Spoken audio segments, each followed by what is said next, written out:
Vous avez très bien fait d'utiliser le terme là, ça me plaît ce terme utilité. Les Sénégalais n'ont jamais parlé d'utilité, ils ne parlent que de coût.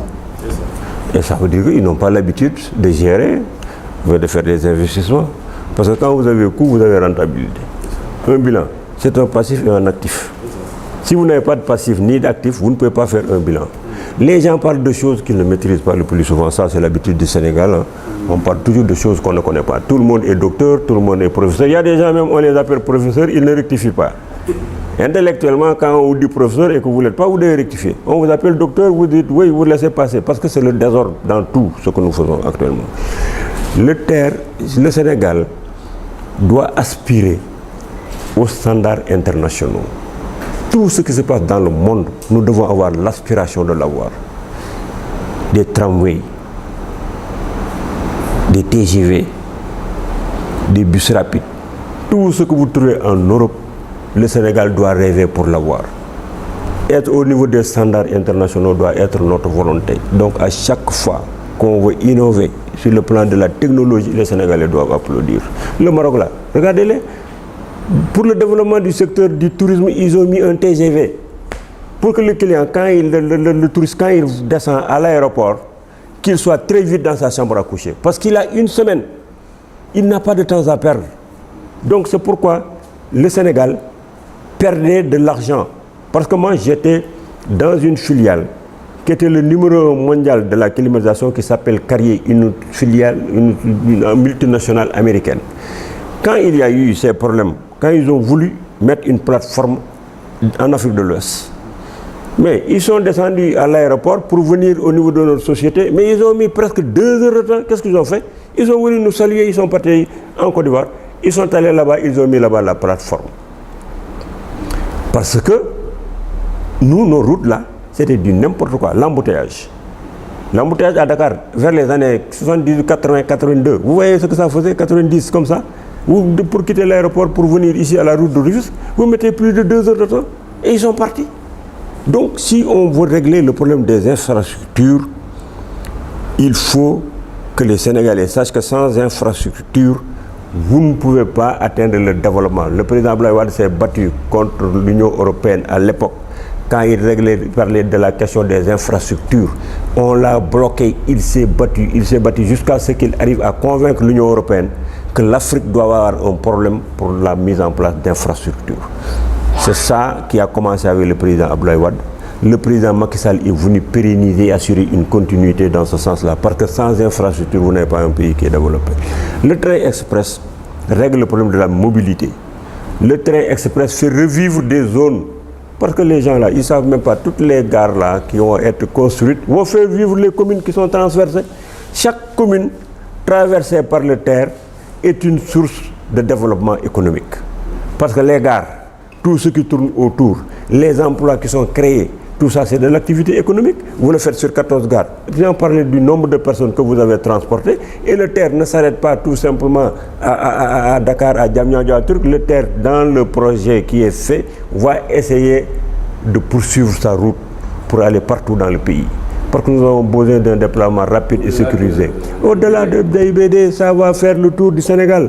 Mais ça, on a mis un premier maillon. Maintenant, on va assurer une continuité. Et quand le terre intéresse tout le monde, parce que les gens, ils savent très bien que après, quand ça va commencer à fonctionner, la mobilité urbaine, elle va être réglée. Les gens vont voyager en sécurité, et puis ça va aller très vite. Ça, c'est de l'argent. Ça, c'est de l'argent. Et le terre aussi, vous voyez les chemins de fer là, ça pérennise nos investissements routiers. Parce que pourquoi aujourd'hui, le Sénégal a toujours des routes. L'entretien routier au Sénégal coûte des milliards. Parce que tout passe par la route. Les camions, les marchandises. Et quand on passe par la route, mais la route là, elle s'effondre. Hein? Elle a une durée de vie. Parce que les entreprises vous font des garanties décennales. Après maintenant, vous mettez des milliards, alors que si vous créez le chemin de fer, vous préservez vos routes et vous avez moins d'accidents aussi à travers le chemin de fer. Donc quand vous regardez le tout, vous voyez le coût et la rentabilité, l'utilité. Mais on ne parle pas d'utilité. Personne ne peut vous dire aujourd'hui si le terre est rentable ou pas. Il faudrait qu'on commence par nous, ce que nous allons faire. Quand l'APEX va terminer les travaux et que la société de certification qui est là nous donne ce qu'on appelle le go, ça veut dire que vous avez fini, on a certifié, vous répondez aux normes, maintenant voilà votre produit. C'est à partir de ce moment que la société de gestion va prendre ce patrimoine de l'État et suivre avec celui qui a le contrat de gestion pour que nous puissions voir combien nous allons gagner et quels sont les éléments de rentabilité après avoir fait le premier bilan. C'est à partir de ce moment que les gens pourront dire que le terre en valait la peine ou pas. C'est comme ça que ça peut se passer. Mais vous savez, quand vous faites un investissement, quand le président de la République investit quelque part, il veut régler le problème des Sénégalais. Mais vous savez très bien que les choses vont se faire suivant les possibilités du client sénégalais. Vous n'allez pas faire un terre pour dire que oui, quelqu'un quand dans le terre là, pour quitter Pikine, venir Dakar, va payer 15 000 francs ou 20 000 francs ou 10 000 francs. Non, vous dites les populations que nous voulons déplacer, qui vont quitter Pikine pour venir ici à Dakar, la composante, elle est comment? Leur pouvoir d'achat, c'est combien? Comme si nous voulons que ces gens-là quittent les cars rapides là pour venir dans le terre, quelles sont les possibilités? Et en fonction de ces paramètres-là qu'on va déterminer le prix, en tenant compte aussi des problèmes de rentabilité. Parce qu'un train express, c'est pas une charrette, hein? C'est pas un camion là qui roule, ça a donc des frais annexes. À part ça, on va faire des calculs de rentabilité pour déterminer un prix. C'est comme ça que ça se passe dans tous les pays du monde. Si vous payez 5 000 francs pour aller à Saint-Louis, c'est parce que le transporteur, il a regardé l'amortissement de son véhicule, il a regardé le carburant, il a regardé son chauffeur.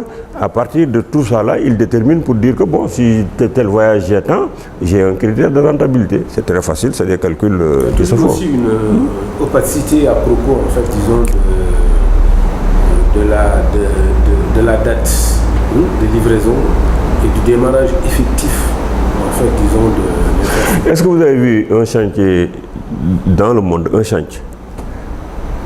Ça, c'est l'expert qui te parle. Hein? Vous n'avez jamais vu un chantier de l'eau technique où on dit, nous allons livrer le jeudi 12 tel ou le vendredi 12 tel. Vous ne l'avez jamais vu. Un chantier, on le calibre pour dire, durée d'exécution, c'est 2 ans. Ou bien durée d'exécution, c'est 6 mois. Durée d'exécution, c'est 3. Mais on ne donne jamais 1 mois et une date. Parce qu'il y a des aléas techniques dans le chantier. C'est pourquoi les gens font des rendez-vous de chantier. Vous venez, on fait le rendez-vous de chantier, on regarde chaque corps d'état est arrivé à tel, on fait des contrôles. Après maintenant, on se projette. Des fois même, les délais des marchés sont reconduits, prolongés. Parce qu'on a vu qu'il y a des choses qui ont impacté et qui n'étaient pas prévues. Quand vous avez un terre à faire, où vous avez des populations à déplacer, vous avez des problèmes d'inondation, vous avez des problèmes de régler les populations qui ont impacté, faire l'inventaire, les pays et tout. Après maintenant, vous traversez des zones avec leur impact et tout. Qui peut vous dire que nous allons terminer au mois de décembre ou au mois de janvier? Moi, je ne donne pas de délai pour le terre. Le terre, on est en train de le faire. Il y a une société qui est en train de s'occuper de la certification.